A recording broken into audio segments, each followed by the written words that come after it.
Nu, čau skaistā svētdienā, salīdzinoši ar visu nedēļu, tāpēc, ka visu nedēļu mēs nevarējām iziet uz treniņu laikapstākļu dēļ. Bet, nu, tagad reko beidzot iesim uz treniņiem un ir veseli 2 kompaņoni.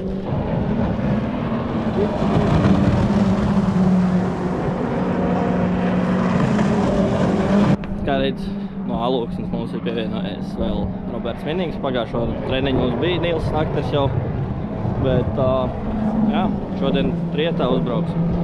Tā jau skatīsies, kas man te būs vai nebūs, jo mēs neesam iztestējuši vēl, vai mēs atradām to problēmu vai nē. Tā kā tā. Nu ko, izbrauku pāris apaļi, kamēr, protams, aizmirs ieslēgt, bet jā, tagad šitā te uzparīgi pamēģināsim pacelt bišķi augstāku motoru. Tā jau redzēs, kas būs.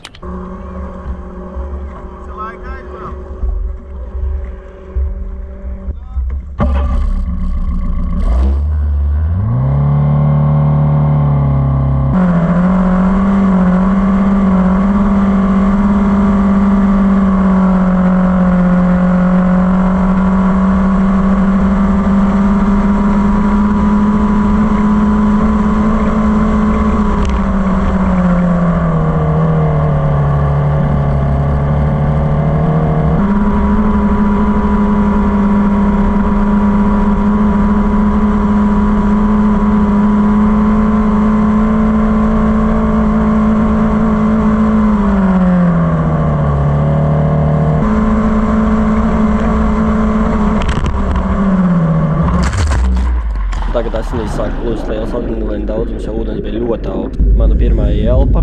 Tagad cilvēki mēģina man priekšpus izvilkt ar ūdens.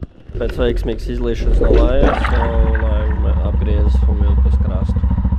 Nu, kā redzēju, mazliet nesagāja. Laikam gadās arī tā, jo pirmo reizi īstenībā 6 gadu laikā apkritu uz sānu.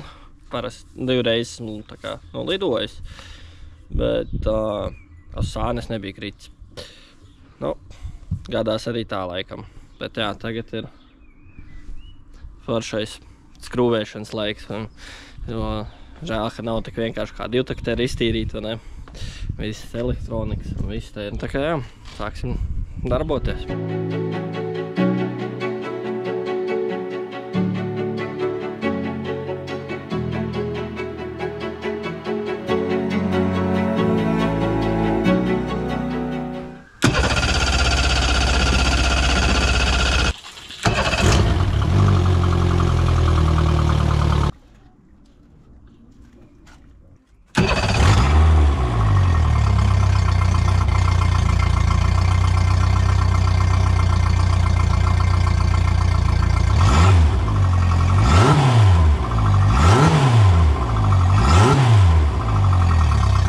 Tāds mazais update'iņš, kad motoru viss kārtībā. Gandrīz ir viena detaļa, kas tomēr, diemžēl, nobeidzās, bet to mēs risināsim. Bet vispārīgi labā ziņa, ka nebija hidrotrieciens un tādas lietas. Un pats jau arī bijuši atkopies, kakls sāk sāpēt no tā augstā ūdens. Bet tā vispārīgi. Jā, un, protams, milzīgs paldies visiem, kas iesaistījās tā saucamajā glābšanas misijā. Jo, jā, šis pierāda vēlreiz, ka glābēja laivas un vēl papildus cilvēki nekad nav par ļaunu treniņos. Jā, tā kā kaut kad drīzumā sakārtosim dažas nianses un iesim atkal uz treniņu. Čau!